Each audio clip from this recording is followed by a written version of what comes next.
In Liberia, President Johnson-Sirleaf has rejected her expulsion from the governing Unity Party. Describing the action as illegal, her spokesman says she will return to the party and seek redress after the swearing-in of her successor, former footballer George Weah. The Executive Committee of the Unity Party had voted unanimously to expel the 79-year-old, accusing her of violating clauses of the party's constitution by encouraging people to vote against her former Vice President, Joseph Boakai. Critics accused Mrs. Sirleaf of throwing her weight behind Mr. Weah during election campaigns, a claim she has repeatedly denied. Meanwhile, preparations are underway in the capital, Monrovia, for the President-elect's inauguration, which will hold next week. Well, African Affairs analyst Okwi Opala joins us on the program to take a look at what's going on in Liberia. Glad to have you on the program.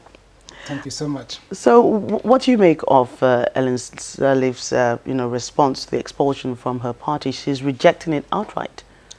Well, I expected that. Well, of course, there has been a problem. He has had some problem with the party, and especially with the party chairman, Vernie Sherman.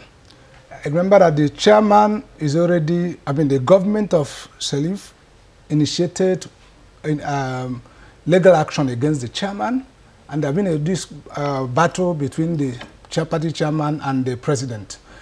But besides that, the president, Sirleaf, did not commit himself to the candidacy of his vice president and the party's candidate. In fact, he has never endorsed him. He didn't campaign with him.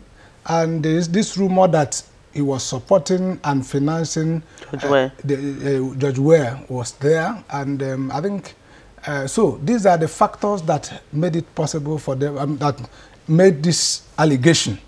But then she has responded by saying that, look, it's only a tiny fraction of the executive committee that did this. It's not, and then I will fight it when the full party machinery is constituted after the swearing in. So we have not heard the last from them. Right. So her spokesman says after when the fuller party is constituted, she wants to go back and actually seek redress.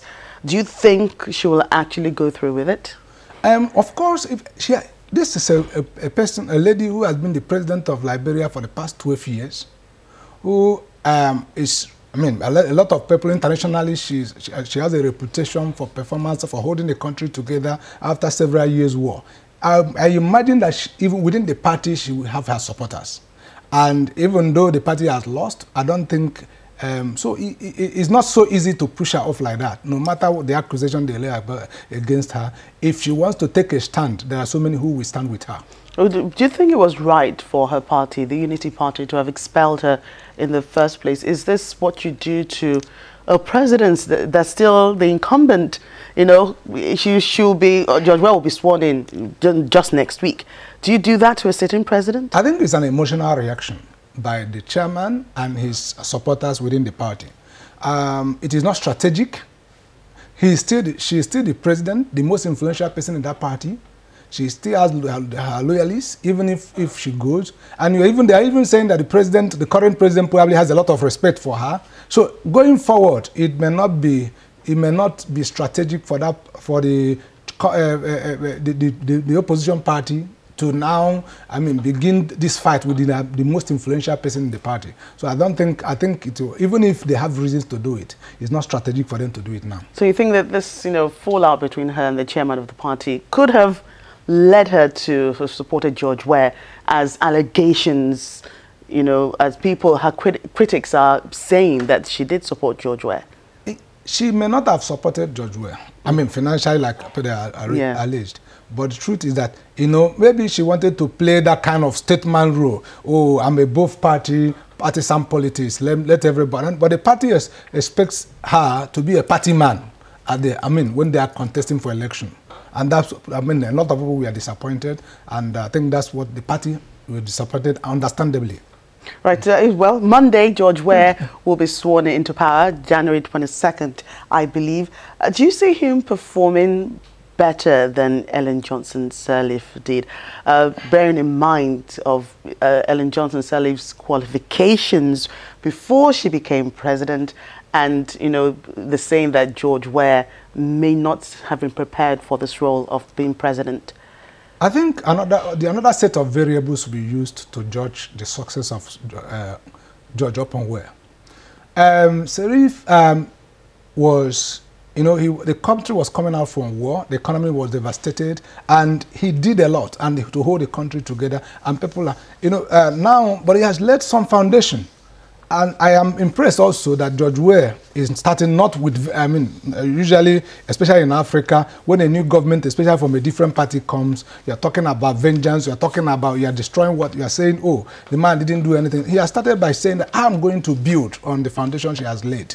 And I think he is starting well.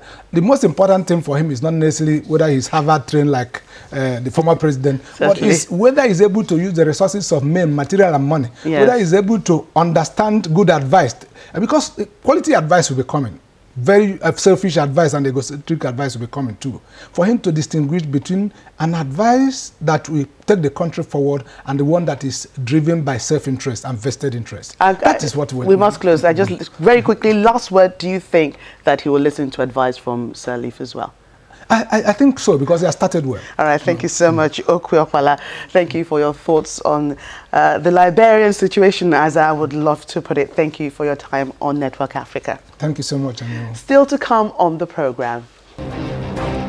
Refugee children in Tanzania face education challenges as they attend classes in the open. That's in a moment. Do stay with us.